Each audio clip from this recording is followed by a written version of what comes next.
clubs lose games late on it. Plan for a dealer. Time now for sports. Tom Ryther, and the Battle of Iowa takes place tonight. People were being flipped in Iowa City tonight. Well, Literally. But that's all what it's about. The most anticipated wrestling match of the year was being held tonight in Iowa City. #1 Iowa hosting #3 Iowa State. Bragging rights for the state were also at stake. One of the most watched matches on the night was this one. The 126-pound match, Terry Brands out of Sheldon. Now for Iowa versus Dan Knight, a 4-time Iowa State high school champion. Brands, 34-1 in the year, Knight 18-6. Brands will get the pin. Iowa leads at this point 15-0. The 150-pound match was also a sight to see. Iowa State's Steve Hamilton from Emmitsburg against Iowa's Terry Steiner, two aggressive wrestlers. Hamilton ends up with the win here, but only by 1 point, 4-3 with the Cyclones tonight. That was half their points Hamilton had for the Cyclones. #1 Iowa wins 37-6 over #3 Iowa State. In basketball now, only 4 games were on the top 25 schedule in college hoops. 2 of those games produced upsets, and 1 game went 2 overtimes before it was decided. One upset involved #6 Arizona as they fell victim to the sting of Georgia Tech. One of the top point guards in college play today, Kenny Anderson of Georgia Tech, drives and then pulls up. The jumper is good. The Yellow Jackets have the lead. And a little bit later on, Georgia Tech, they were hot from the outside tonight. John Berry from three-point land. He had 19 on the day. The Wildcats rally fell short by 6 as unranked Georgia Tech knocks off #6 Arizona 62-56. The final score as we take a look at the top 25 scoreboard. Ohio State wins over Indiana. Arizona, as we said, losing to Georgia Tech. LSU by 7 over Alabama. And Texas losing to unranked Houston 82-73. That Indiana-Ohio State game in Columbus turned out to be a wild one. The Buckeyes ranked 2nd and the Hoosiers 4th. Indiana could have taken over 1st place in the Big Ten with the win, and they almost had it. Damon Bailey with the drive right there gives the Hoosiers the lead late in the game, but Ohio State will come back with time running out and tie the game. Jim Jackson puts up the shot. It's good, and Columbus has gone wild. Indiana had the game in hand for the first overtime, leading by as many as 4, but could not get off the good shot when it counted most. Wide, and we go to a second overtime. The Buckeyes will end up winning on this play right here. The short jumper will be good. 2 seconds left in the second overtime. The Buckeyes stay in first place in the Big Ten. They are now 22-1 on the year, 12-1 in the conference, a game and a half ahead of the Hoosiers in the Big Ten. The final score 97-95. Well, that Indiana loss could be bad news for the Iowa Hawkeyes. The Hoosiers are next on Iowa's schedule. That game scheduled for Thursday night, and the Hoosiers will no doubt be fired up to get back on the winning track. Iowa coach Tom Davis wants his young Hawkeye team to keep focused for the long season ahead in postseason play. The approach we've taken with this ball club is just to try to win the next game, and that'll be number 18. You'd like to try to get it Indiana. That'd be a phenomenal win. It's going to be awfully hard, of course, a great ball club. And then we have Illinois coming in here on Saturday. Like I said, that game will be on Thursday night. KCAU will cover that game, and the Tom Davis Show will follow the news tonight. The 13th Annual Sportsman Show ended its 4-day run at the South Sioux Convention Center today. Over 18,000 visitors checked out the displays of new boats and the latest in camping and fishing gear. Prices ranging from a few thousand up to about 30,000. Over 100 display cases were set up for salesmen to get the sportsmen ready for the upcoming spring and summer months. A show like this, it's like we try to put as much in one place at one time for everybody to see as we possibly can, and make it a family show. It's kind of like a sports show shopping center where they can come and talk to their favorite resort or pick up a piece of tackle or find out what's new in the industry.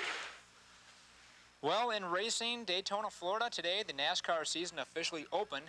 The Daytona 500, Ernie Irvan won his first victory in stock car racing's premier event. Irvan took the lead after a crash knocked Dale Earnhardt out of the race with less than 3 laps to go, giving Ernie Irvan the win. This is what everybody that drives every short track all over NASCAR, short track racing, everybody that drives Winston Racing Series, they all dream of winning the Daytona 500, and it was only 5 years ago I was driving Winston Racing Series.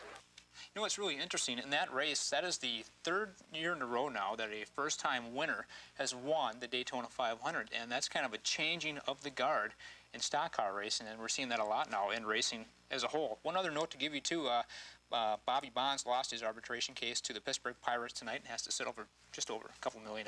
Oh, too bad. Thanks, Tom. When we come back... Tom's here with sports and the Nebraska Cornhuskers. Great way to close the season tonight. Exactly. They close it out with a win. And in fact, it's good news and good news for the Nebraska Cornhuskers basketball program. First, their regular season finale against Kansas this afternoon was a record 6 sellout this season at the Devaney Sports Center. The other good news, the number 15 Huskers knocked off number 10 Kansas in this game. It was a close game in the first half until Tony Farmer triggered a 19-6 run that gave the Huskers a 33-20 lead. Kansas could not come back. Nebraska will win this one 85-75. Kansas finishes tied with Oklahoma State for the Big 8 title. The Cornhuskers picked to finish 8th, wind up 24-6 overall, 9-5 in the conference, good enough for 3rd place. The Big 8 tournament will begin on Friday. Number 2, Ohio State squeezed out another close game today in Columbus. The Buckeyes down by 1 to Michigan State, 1 second on the clock. Jamal Brown's shot is no good, but the foul is called. So Brown calmly steps up to the free throw line, nails the 2 freebies to give Ohio State a 1-point lead. Michigan State's last chance is long, and the Buckeyes have won a share of their first Big Ten title in 20 years.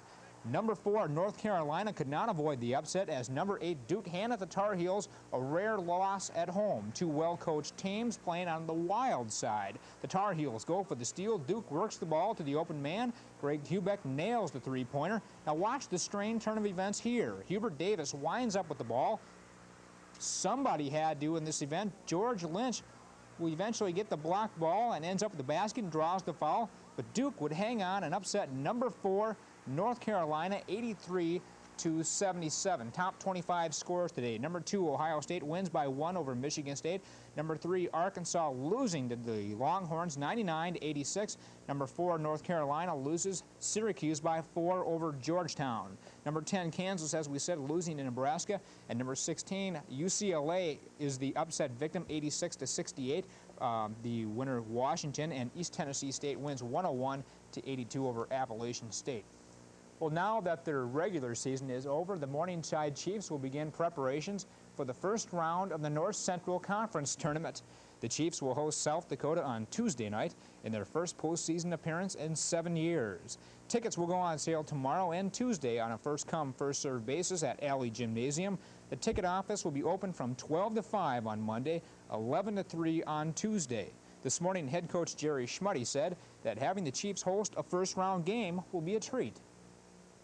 Obviously, if you take a look at records, we've played better in Alley than we have elsewhere. We've played some good road games, obviously, but having a home court advantage, I think, is important. You know, I think your players play better in their own place. They feel a little more comfortable, and of course, the excitement of the gym. You know, this can be a tough place to play in. You know, crowd gets loud and excited, and you know, Alley Gym is a pretty good home court advantage.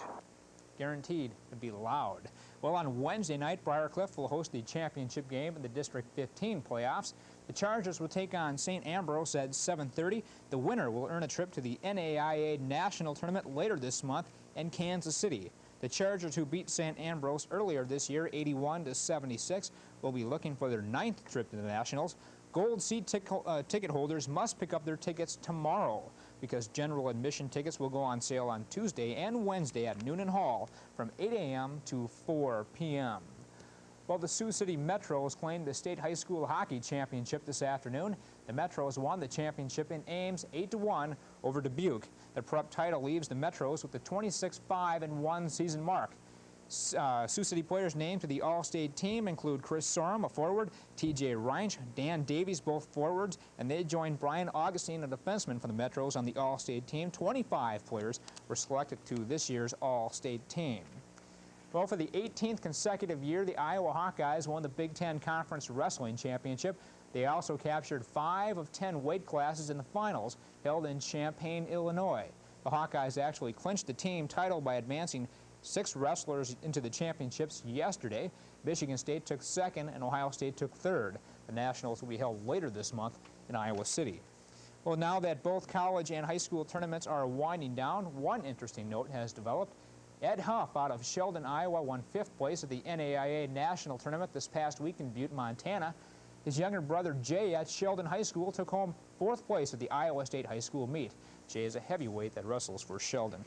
Well, a couple of strange things happened over the weekend. a couple of things that you might want to see. First, this happened last night at Briarcliff, where the Chargers were involved in a close win over Northwestern. Game tied 66. Late in the game, Northwestern with the ball, and talk about the catch of the day. The Red Raiders' Kevin Vanderswag is caught by one of the fans, and after a little break, she appears to be okay. Maybe just can't believe her eyes. Briarcliff goes on to win that game. And in Baltimore yesterday at the $150,000 Fairlines Open, Pro Bowler Del Ballard needs just 7 pins to win $30,000 in prize money on the 10th frame. Here's what happens. A bowler's worst nightmare. He can't believe it, and he's furious. A disbelieving Pete Weber ends up with the prize money. And you thought you had a bad day. You didn't lose 30 grand. That's bad. Yeah. Bad. Thanks, Tom. When we come back, some underage artists are... Duke had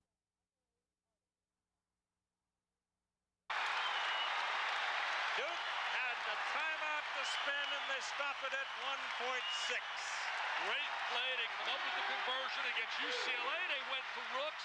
He missed the shot, and they got the score with Chris Mills when he got that deflected ball. Could be another OT.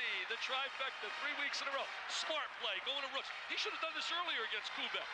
See, Kubek's given away 6 inches. And about 30, 40 pounds. Look at Mike poised, talking to Charles Range out of the Pac-10. Keeping his composure now, 1.6. To throw the ball, try to get the ball up the sideline. Remember, the clock does not start until the ball is touched by a player on the floor. It's got to be a desperation situation to get a high percentage shot here, Pete. Entering the ball from the baseline. Well, the way Lute Olson has had his people playing defense, the 2 guards in particular, I think, in the last 2 minutes have just been spectacular defensively. Well, I like the fact that they don't quit. The kids of Arizona could have really been in trouble there, down 4, and they didn't quit. Excellent rotation by Lute Olson also in his substitution pattern, getting Womack on the floor for defense and Reeves for some quickness. And having Brian Williams playing what amounts to center field back here at 6'11". And now you got to be very careful if you're Arizona, reminding your people, don't foul, don't foul. Those will be the last words out of the huddle by Lute Olson.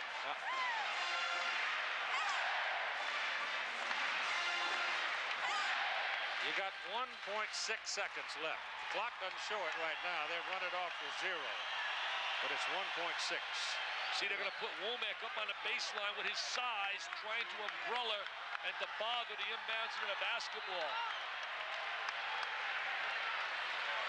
Well, we'll sit here for a moment until they get 1.6 back on the clock. Remember, people, 60 games in a row. 60 in a row, the team in white. Mike Krzyzewski talking to Mark Reichland, the official.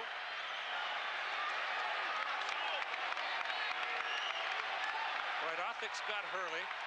Grant's going to inbound it against Womack. Ryan Davis is against Muehlbach. They look to go deep with it. Leitner comes out. Othik spoils it. Ball goes out of bounds, and we're in OT. I think a smart decision by Lute Olson in Arizona to dump the ball inside for Brooks and to go for the OT, especially at home. We will be back with overtime in ABC's college basketball after this word from our ABC station. Costner, Sarandon, Bull Durham, Sunday. Have you been paying attention to the signs of the times?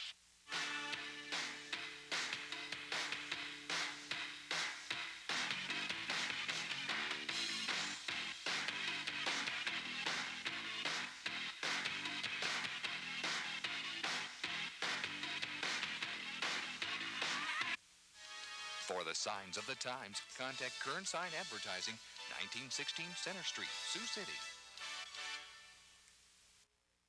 3 years ago, we were Surplus Outlet, a surplus store offering clothing, school supplies, and, oh yeah, lumber. Today, we're Great Plains Supply, a builder supply center. We provide your contractor first-quality building materials. Our staff of building experts help the do-it-yourselfers get the right product for the job. We have complete displays of bathrooms, kitchens, energy-efficient windows and doors. Whether it's new construction or remodeling, think Great Plains Supply. We listen to your ideas and help build your dreams.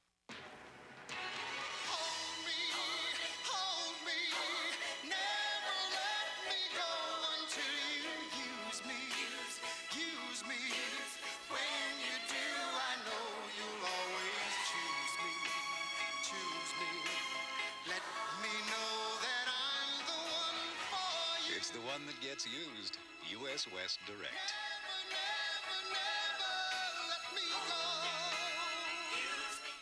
Greg Lund and the Major 9 News team, making a difference. Welcome back to our ABC studios in New York. I'm John Saunders. We want to remind everyone, following the game, join us for an ABC News special on the Gulf War with Ted Koppel with the latest footage from the front as the ground war escalates. Right now, back to overtime. Arizona and Duke, Keith and Dick. Foul trouble as we go to it. Palmer's out. Thomas Hill is out. Grant Hill playing with 4. So is Christian Leitner for Duke. Arizona, Williams has 4, Mills has 4, Othick 4. So uncharacteristic the way Duke handled the end of the game. Really did not play like a typical Duke basketball team down the stretch. Into Rooks against Kubek.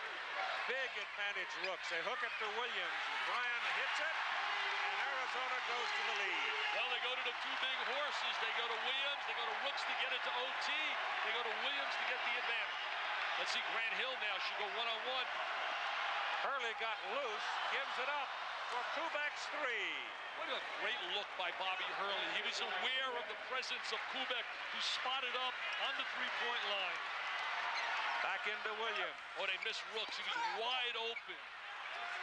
Williams left-hands it and gets a roll. Just too big inside, Keith. That physical strength, that power down to the baseline. Rooks and Williams. 5-minute overtime. We've burned a minute. Kubek finally gets it back to Hurley. Grant Hill, remember, has 4. So does Christian Leitner. Hurley bounces it away to Leitner. Bobby Hurley has just made 2 sensational plays. The one where he flared the ball out to Kubek, and then the little drop bounce pass to Leitner. The great look. Had his head up, good vision. That's a quarter. That's the 83-82. Duke leads by 1. Back to Rooks inside. He's fouled by Hurley. Hurley rotating down, trying to trap, trying to double up. Lute Olson really played a great compliment as we look at the game reset here. Each get 1 extra timeout in the OT, so they both have 1. Look at the team fouls are in the bonus. Possession goes to Duke. But he paid a great compliment in today's paper. He said, Bob Hurley and Christian Leitner are the heart and guts of this basketball team. He says Hurley is such a catalyst to this team. He does exactly what you want a quarterback to do. Pressure the basketball and distribute the basketball. Blue Devils are going to have a long night. They'll probably get a good Mexican dinner. Then they got a 12:30 plane back to the East Coast. I flew with the Duke team here today, and I can tell you this. For the president of Duke and all the people at Duke, you talk about class, Keith. You should have seen the way they handled themselves on that plane. 80. Brooks didn't even get it up there. We're even at 82. Not getting that follow-through on his free throw. It's a little short. You know, they took that the shot by Kubek. They took it away. It's not a three-pointer. Make it a two-pointer. Oh, they made it a deuce. They changed it. Duke comes out of there with that rebound as Rooks misses 2 free throws. And we're at 3:20 in the overtime. Into Leitner. Rooks is on him right now. Hurley way out. Won't go. Rebound. Brian Williams. Brian Williams has become a star. Now's the time for some poise and patience. Nope, they go to Rooks and he takes it right home. Get the great angle. They have the tremendous angle to the baseline. He posted up really strong. Excellent post move by Rooks. He's a bona fide big-time post player. Grant Hill gives it up. And Brian Davis is fouled. At 2:45 to go in the overtime, and Arizona leading 84-82. It really blows my mind when I think about a guy like Sean Rooks with his ability, and to think that he doesn't exert himself a little bit more defensively. Ted Koppel will be along at 6:30 with a special report on the Gulf War from ABC News. If we go past 6:30, I'm told that we'll join it in Congress. Davis misses. He missed 2 big ones also near the end of the game, Brian. Tough defensive effort he gave the other night. I was in the stands when they played North Carolina State, and they locked up Rodney Monroe. Not an easy job to do in a second half. All of the 4 points. He got one of them. Well, we're back to the odd number now at 1 point. 84-83, Arizona. They're really executing well on the boxes now. Inside, intended for Brian Williams. He went one way, the ball the other, and Duke's got it. Well, they didn't have the angle. Should have got the ball over to the wing. Sloppy ball handling all day long at times by both teams. Both teams really exerting themselves though defensively, Keith. Yep. Leitner inside, hooks it, no. And Kubek goes thundering in and maybe whistled for the foul right there as Muhlbach gets up limping.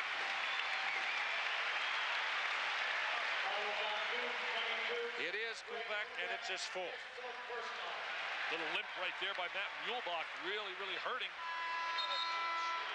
He's a good free throw shooter, though. He'd be the guy you'd want on the line if you're Lute Olson. They may have to take him out after the free throw. He's a gutted guy. He's going to want to shoot these. He's one of their premier free throw shooters. So he's going to shoot the free throws.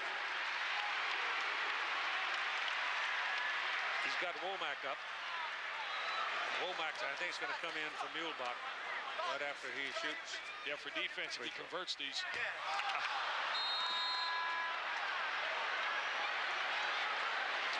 This is another example as Womack's coming in for defense with Rooks. Yeah. But see, when your legs are not into it, you can't get your legs into your shot, and that's what really affected Muhlbach, an excellent shooter. Got the second. 85-83, Arizona by 2. McCaffrey in for Duke. Grant Hill, Ryan Davis, Christian Leitner, Hurley with the ball. And a double screen right there for Billy McCaffrey. Come over a double stack. McCaffrey can shoot the ball. Leitner wanted the ball there. Oh, did he want the ball? Grant Hill, no. Rebound, out of bounds, and it's off Hill, I believe. What great hustle, though, by Grant Hill. Tremendous hustle by both clubs. Hasn't been really a well-played game, but an intense game. 85-83, Arizona, 1:41 to play in the overtime. See now, Duke, the pressure's on. They have to come up with a big defensive stop right here. Othick trap and a whistle and a foul, Hurley.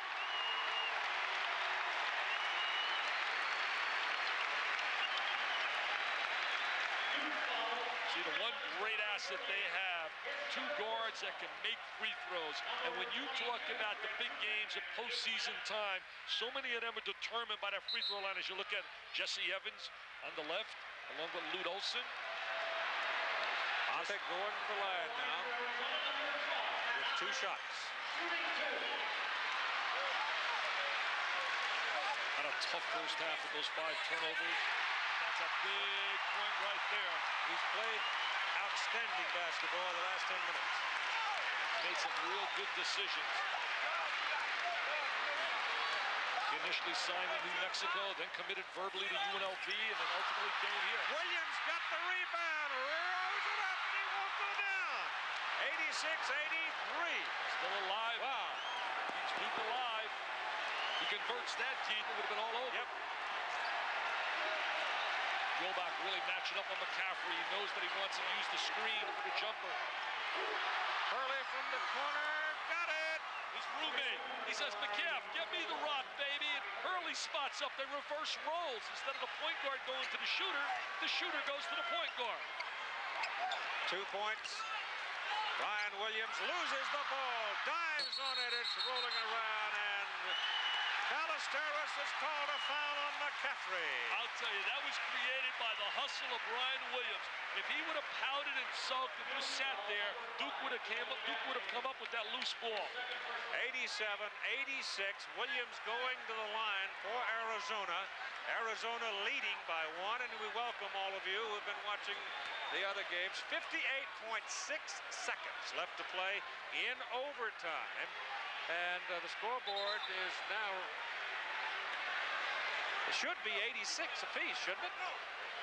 Scoreboard showing 87, and that can't be right. It's 86 apiece. There it is. Well, I Brian Williams, a 68% shooter, Keith, on our free throw line. He's had an intense second half. 58.6 seconds. How much happened in the regulation times last minute, huh? Unbelievable. This guy's had some second half. Misses the free throw. Remember, those of you who have just joined, this is the building where the Arizona Wildcats have a 60-game home winning streak. Arizona really struggling on that free throw line. Two. You saw that percentage. Well, let's see what Duke does with this possession right here. Gonna use some clock. Leitner comes out to help. Tie game at 86. Right now, your option's got to be Leitner on the inside, McCaffrey on the perimeter. See, they're going to their delay game, trying to get a backdoor cut after they run the clock. We're in isolation. Here's the isolation. Hill is fouled by Brian Williams and will shoot two. What a great call by the Duke coaches. They go to the wings, and they go to the situation where they isolate. They isolate. That's the fifth foul for Brian Williams. He's out of the game. See, they isolate Grant Hill against Williams. He can't check him. He needs help. But you can't get help in the kind of offensive set that Duke was in. Played a great second half, though. This guy, you ready for this? In the first half, Keith, he was 1 for 2. He had 4 points. Finished with 26 points, 10 rebounds, and 2 assists. He has finally lived up to all the expectations that were laid on him last year. He gets the standing ovation. He goes out now. Ed Stokes, the 7-footer, the sophomore, has got to come in here and assume the role. Not bad when you can go to a guy like Stokes who's been starting to come in for you. They have the big three that they can rotate, Rooks, Stokes, and Williams. Grant Hill, my goodness. Freshman, 6'7", 205, Reston, Virginia. Daddy, Calvin Hill. 29.7 seconds to play in overtime. Got it. That's a third in a row he has made. He missed his 2 a little bit early, and then he made 3 in a row. As you look at Williams, putting a little towel on his face, perspiring. This guy has really become a grown-up, I think, today. I'm impressed with the way he has attacked the basket. He hasn't been passive. I think in the other games I've seen him, he's had a tendency to be a little too passive. Duke by 2, 88-86, into Rooks, double, turns. He's got Stokes available. They don't get it to him. They go back to Rooks. He's doubled, and it's knocked out of bounds at 15 seconds to play. Great job of cutting his angle on his drive. Muehlbach will play it in. Ed Koppel next with a report from the Persian Gulf. Shot by Chris Mills ties the game at 88. Bobby Hurley. I'd get it to Hill. I'd get it to Hill for a one-on-one. Arizona's got the ball. It's good. Close. And you've got a second overtime in this ball. Hey, call up Dennis Swanson. Do we get overtime? Our president? I mean, every week. Absolutely incredible ball game this has been. Wow. Whew.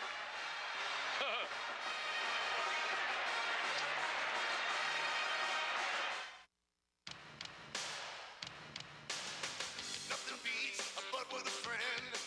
Nothing beats what we've got here. Nothing beats clean, crisp, cold. Nothing beats the king of beers. Yeah, nothing beats a bud. Yeah, nothing beats a bud. Nothing beats a Budweiser. Nothing beats a bud. One of these travelers knows that some payphones are connected to operator service companies you've never heard of. Some who can charge 2 to 3 times more than AT&T for long-distance calls. One of them knows a way to avoid being overcharged is to dial 10-ATT0 and the number. Which one knows all this? The one who isn't being taken to the cleaners. 10-ATT0 for fair prices and quality service. We're always there to help.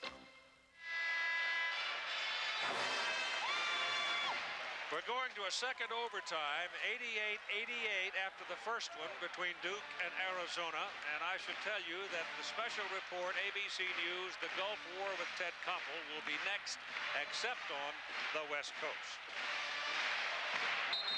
5-minute overtime. Brian Williams fouled out in the first overtime. We may not have many folks left. I'll tell you one thing, you think Duke's going to make their flight at 12:30? I don't know. See, right now, Williams is out of the game, but again, the advantage to Arizona because they have the bodies to rotate. Start this with a jump ball. You start this with a jump ball. You don't start with alternate possession. This starts with a jump ball. Lute's right. Jump ball. We started the last overtime with a overtime start with a jump ball. Yeah, Richie. Look at Richie. laughing about it. Look at Mike. He's calm as can be. Looks like a banker. Everybody's a little tired. I'll guarantee you. Alternate possession doesn't go here on an overtime. No. You start the game with a jump ball, and you start the overtime with a jump ball, and you give each team one timeout more. Slap deep in backcourt. Othick runs it down, and the Wildcats will get the first opportunity. Chris Mills has been pretty quiet of late. Oh, Duke rotated a zone for the first time. Yep, going to a 2-3 zone. They had worked on it earlier in the week. Well, they're trying to protect some people. They're tired, a little fatigued, and the zone gives you a chance to but that rest a makes, little. look at Stokes. See, Stokes has got Grant Hill on him. He's got a huge advantage. Sean Rooks has got a big advantage over him as well. Well, if they overload on that side of the floor, see if they go with Othick right now and get the angle, they're going to overload. They're going to send Mills. Now to Stokes inside. Othick back outside. Now they'll let Muhlbach take it. Good. Poor job right there by Kubek, not getting a hand up. Didn't get a hand in the face of Muhlbach. Three-pointer.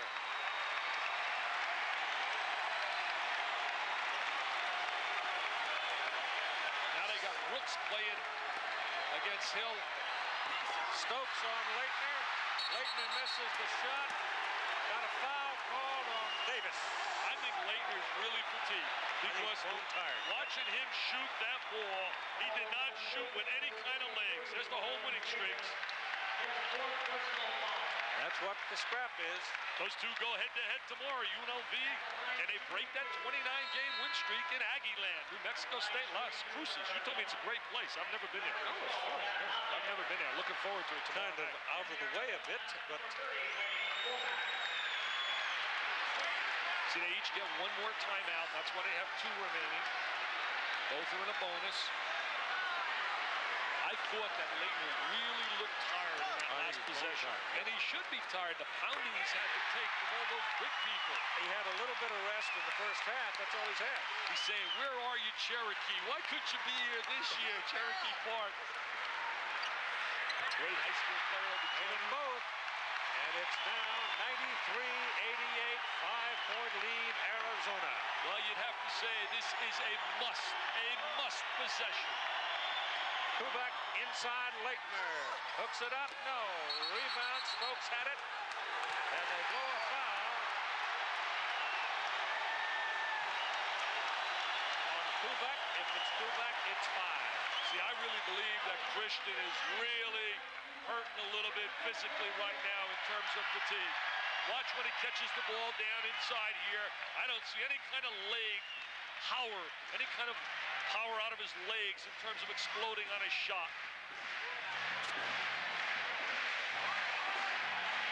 What an outstanding college game, though, Keith. I keep trying to tell you, it's not like this in football. You're going to have to come with me. I'll show you. Hey, you know what? I got a lot of calls from guys during the week after I said that to you. They said, boy, do you forget. 3 weeks earlier, right by your house in the Super Bowl. I forgot about it.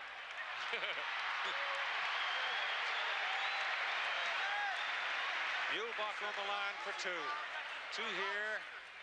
Pretty tough. He makes this. They're up 7, Keith, with 3:42. The other day, I had a game, Michigan and Purdue. Purdue was down 7 away from home in the OT and came back and won it. 7-point lead. McCaffrey is in the game at the guard spot with Hurley.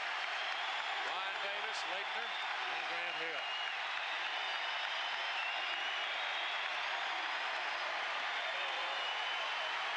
Othick on Hurley. Hurley inside, got it. Is he a tough little competitor? Spots the opening in the defense. He drives through there with such confidence, and he converts in a must situation. Othick. He's fanning him, taking him to the sideline. Othick nose down and wants to spin back to the middle of the court. They're going to use some clock right here. Well coached. Somebody's got to come help. Pick up his dribble. Mills does now. See, Grant Hill should have beat him to the spot there with quickness. Grant's playing in his second overtime with 4 fouls. He's playing one of the better off. Mills gets inside. Leitner knocks the ball out of his hands. It's rolling around, and finally it's snapped out of bounds by Stokes. And Duke's going to get the ball. 2:40 to play. Arizona could have really shut the door if they would have scored there. Now they give again a little life to Duke. And this guy seems to always find a way to make something big happen with a possession. There's the double stack along the baseline. Oh, trying to curl move from McCaffrey. Hurley for 3. Doesn't go. Womack the rebound. Now you talk about using some clock. Get into a little bit of their delay. Spread the court. Keep switching on any lateral movement. 95-90 Arizona. Inside Chris Mills. Free one. A breakdown by Grant Hill defensively. Easy basket by Mills. Grant Hill is so tired he can hardly walk. He is really dragging. Hurley goes around Othick, gives it up, bounces out to Leitner. That won't go down. Mills battling inside for the rebound, and we got a whistle and a foul on Mills. You know, it's amazing. You look at Bobby Hurley. He doesn't look tired at all. He's still playing with that same spark. Brooks is going to come back. Mills is gone.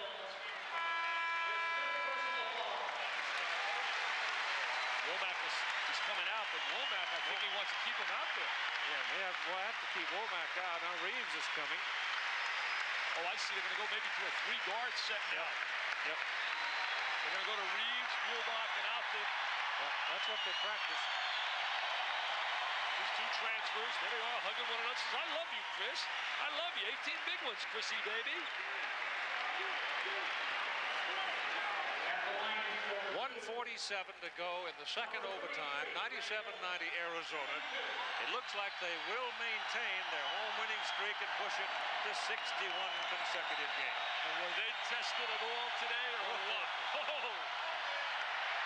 And it drops through for Grant Hill, and let's check in with Cheryl Miller.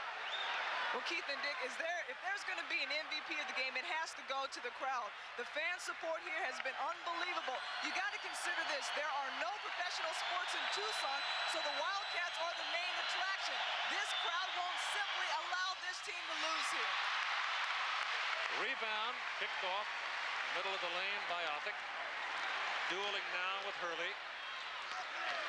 And it seems that the Wildcats have control. See, they're going to their spread offensively. Spreading the court, putting the ball in the hands of the little guards. Use the big people as release men. Muehlbach to Rooks, slams it in there, and that's it. That's Clinic 101 and how to run the spread game, penetrate, dump it down.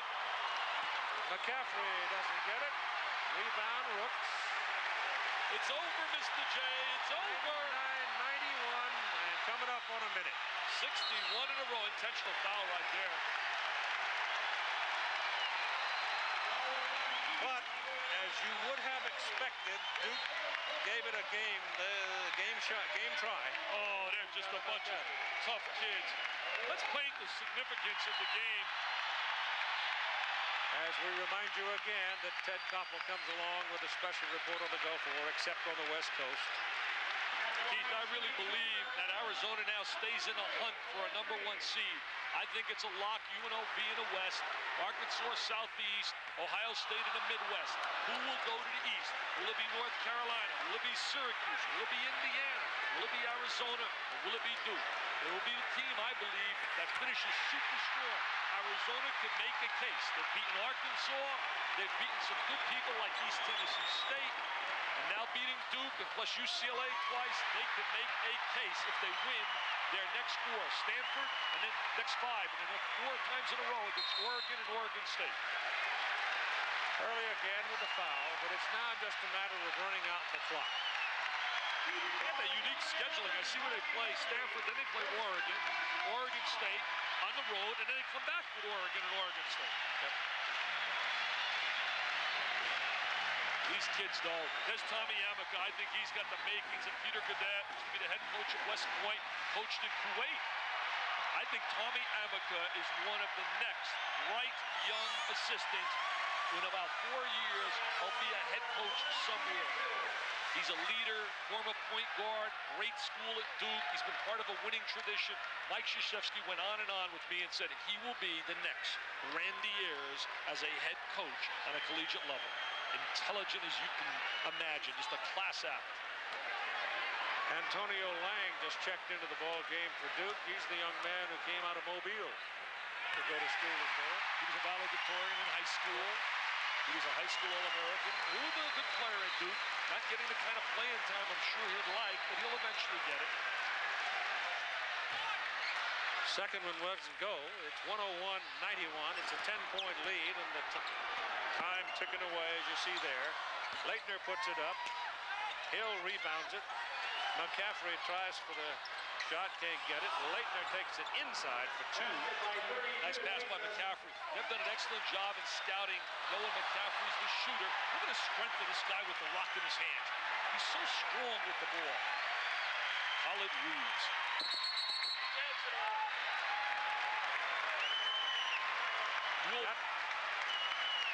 Not a bad record. Hasn't lost a game in 4 years at home. Matt Muehlbach. That's a remarkable thing to be able to brag about when you're 60 years old. Oh, wow. Last loss, 1987, Tim Hardaway, Texas El Paso in the NCAA tournament when they were hosting it, and at that time you could play on your home floor. This year they're hosting it here, but they cannot play here. Most likely, UNLV probably will be sent right here to Tucson. I know one thing. If I'm Arizona, I wouldn't want to be number 2 in the West. No, sir. Hill to Leitner, and he lets it go for 3. No good. Rebound. Davis pops it back out to Hill for 3. He got it. Grant Hill's really had himself an excellent game here. He's had an excellent game. We talk about the great freshman in America, Sean Bradley of Brigham Young University. This guy's got the makings of one. Eventually will be very good. Khalid Reeves. Jarvis Lang down in North Carolina, Charlotte. Jamal Faulkner. What a great pass. Muehlbach out in front, missed it, but so what? The game is over.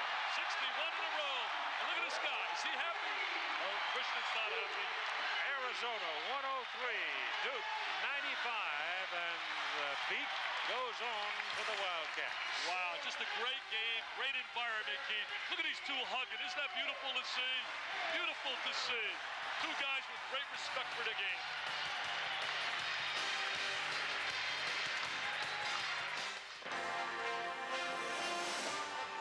ABC's College Basketball has been brought to you by Ford Motor Company, by Scope, the best thing, first thing in the morning, by State Farm Insurance, like a good neighbor, State Farm is there, and by Foot Locker, America's most complete athletic footwear store, where it all begins.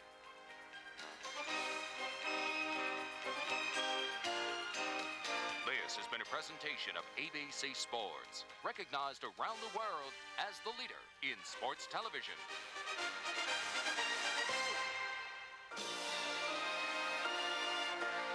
A promotional fee has been paid to ABC by United Airlines. Come fly the friendly skies. Monday, Dirty Harry's back. The Deadpool is just a harmless game. Sounds pretty sick to me. Chasing a killer with a celebrity hit list. Your name is on this list, too. A network television premiere. Clint Eastwood is Dirty Harry in the Deadpool. Monday. This President's Week, the IRS is at Team Ford on both sides of the river. Inventory, over 300 new cars and trucks. Prices as low as $56.95. Rate, an exclusive offer direct from the bank. 9.9% APR financing on every new car and truck. 9.9% APR. Savings, over $3,800 in discounts means 91 Ranger XLTs as low as $84.98. Plus a special allocation direct from Ford. 91 Special Edition Taurus, fully loaded, just $12,998. Save over $3,000. Till 6 p.m. Saturday, only at Team Ford on both sides of the river. If you love that just-open freshness of mountain-grown Folgers, now you can love it even longer. Introducing the Folgers Freshness Pack. Ground roast Folgers that stays fresh longer because our new bottle seals up tighter, so the rich aroma of our mountain-grown beans stays fresh and irresistible. So you can be, too. The best part of waking up is Folgers in your cup. The new Folgers Freshness Pack. Area farmers, don't miss the 11th annual Siouxland Farm Show, March 5th, 6th, and 7th at the Siouxland Convention Center in South Sioux City, Nebraska. This big three-day show will present Siouxland's finest farm equipment, supplies, and services in the tri-state area. More than 350 different product lines, large implements, grain equipment, computer systems, livestock confinements to feed, seeds, and more. There's free admission, free parking, plus a free grand prize trip for two to Las Vegas. Hours are 9 to 5 Tuesday and Wednesday, 9 to 4 Thursday. Don't miss the 11th annual Siouxland Farm Show at the Siouxland Convention Center across from the Marina Inn. In every addiction, there's a time when you realize you can't fight it alone. When that time comes, St. Luke's Gordon Recovery Centers wants you to call anytime, day or night. We can help you change your life, just like we've helped thousands of others. You are not alone, and you're not at fault. Just remember one thing. St. Luke's Gordon means recovery. When you're ready to change your life, we're ready to help. We're KCAU, KCAN, Sioux City, Albion. It's been a day of massive force applied from the air and the sea and on the ground. A day of great successes for Allied forces, who suffered relatively few casualties, met very little enemy resistance, and took thousands of enemy soldiers prisoner. Tonight, we'll look at this first day of the ground war and assess the reaction in Washington, Baghdad, Riyadh, Moscow, and elsewhere around the world.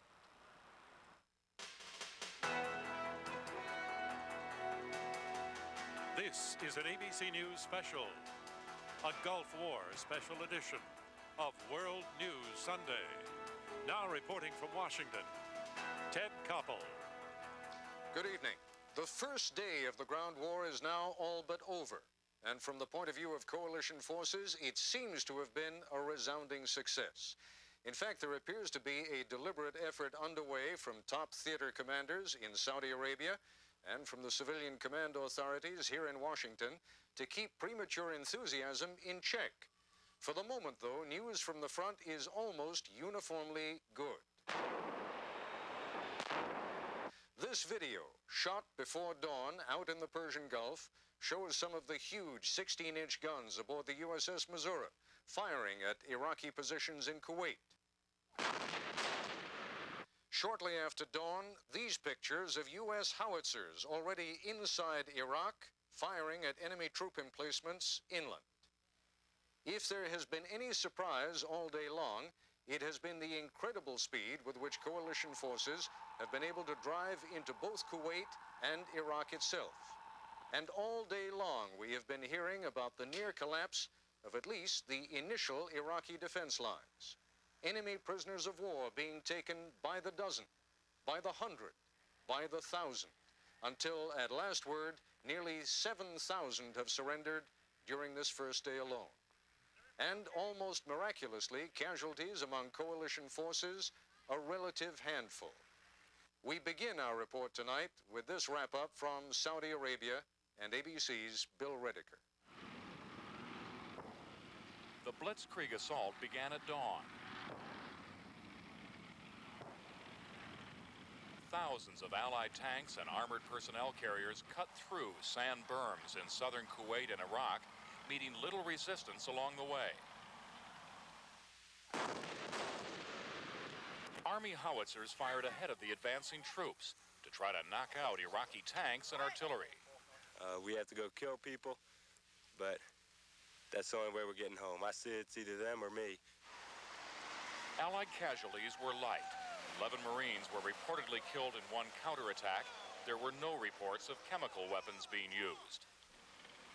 Britain's independent television news reporter Sandy Gall was at the front. An empty Iraqi position and Saudi armor in the Kuwaiti desert. Now they're moving forward in the direction of Kuwait City. Lightly defended Iraqi positions were easily overrun. Central Command said 5,500 frontline Iraqi soldiers were captured during the first 10 hours of the battle. Some of the Iraqis clutched pamphlets airdropped by the Allies, instructing them on how to surrender. The Saudi military posed with their prisoners, who appeared dazed and in some cases relieved it was over.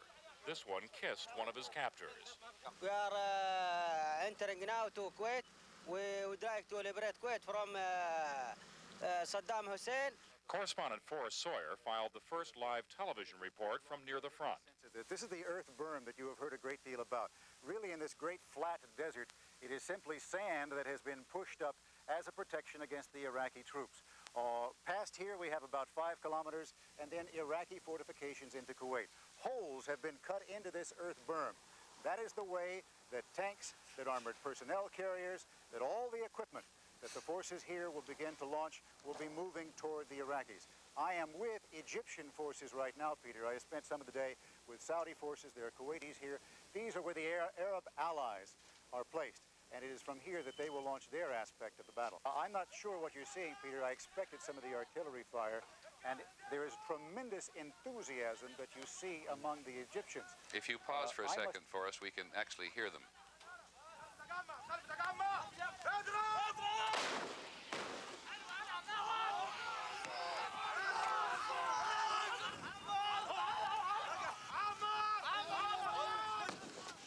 Light rain and overcast skies, further darkened by the smoke of 200 oil well fires, made visibility today difficult, complicating close air support provided by Marines and the Air Force. Pilots said all of Kuwait looked like it was on fire. Looks like what I envisioned hell would look like. I hope I never have the opportunity to see firsthand, but the country of Kuwait is burning. A lot of black smoke up there. It looked like a lot of devastation going on in the ground.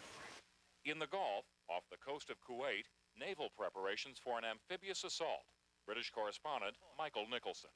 The sudden arrival here of this battle group with such enormous firepower and so close to the coast is something the Iraqis could never have expected.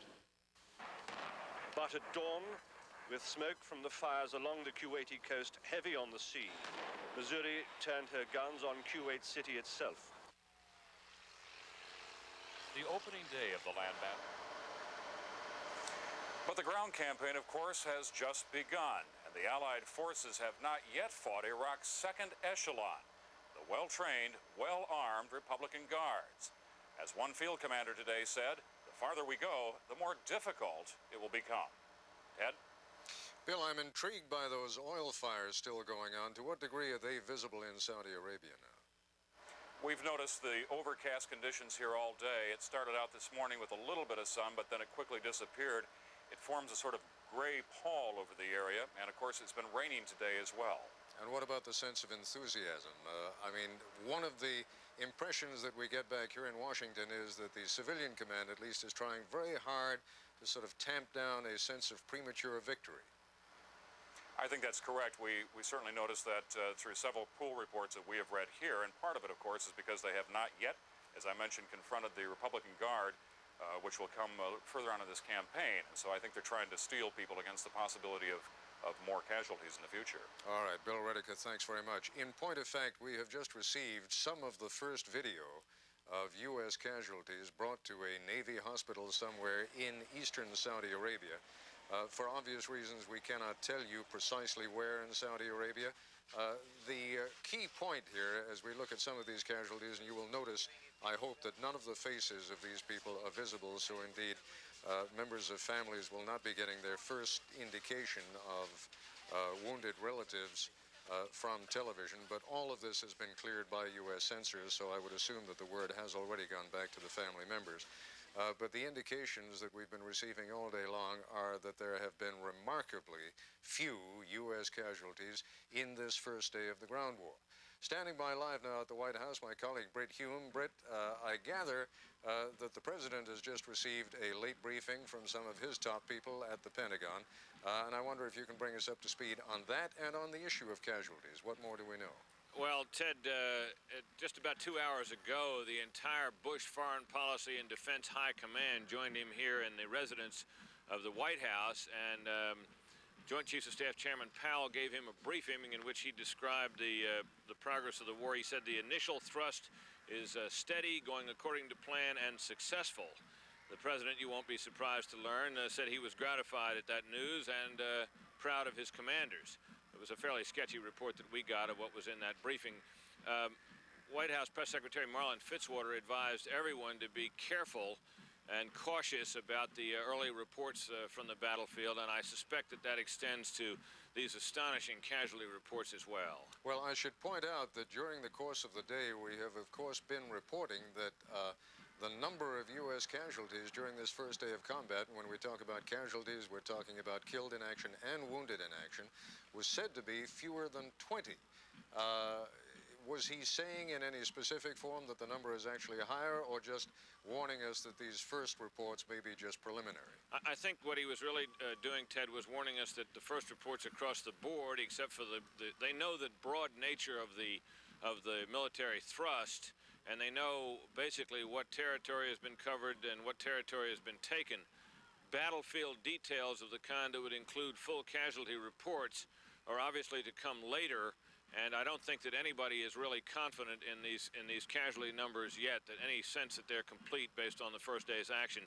And I think that's really what he was trying to get us to understand. Britt, we have only a couple of seconds left in this segment, but again, the impression that the really difficult times in terms of making decisions for the President are now over. Now it's in the hands of his commanders, right? I think that's true, Ted. Obviously, the risk exists that casualty rates, for example, could go very much higher and change public attitudes on this. But it would seem, if this goes anything like it's going so far, that all of the major risks have already been surmounted, and it's a question of waiting for the President. All right, Britt, thanks very much. I'd like to go now to Dhahran in eastern Saudi Arabia, where Sam Donaldson is standing by. Sam, your assessment of what kind of a day it has been, and as you give us your assessment, also give us a sense of how much people are talking. We got the impression from Secretary Cheney last night that there wouldn't be a whole lot of it. Exactly right, Ted. Secretary Cheney said last night there would be a 48-hour news blackout and that there would be no briefings. And this morning in Riyadh, General Norman Schwarzkopf, the commander-in-chief, showed up to brief the press. But it's not hard to figure out why the change of signals. The news was so good it couldn't wait.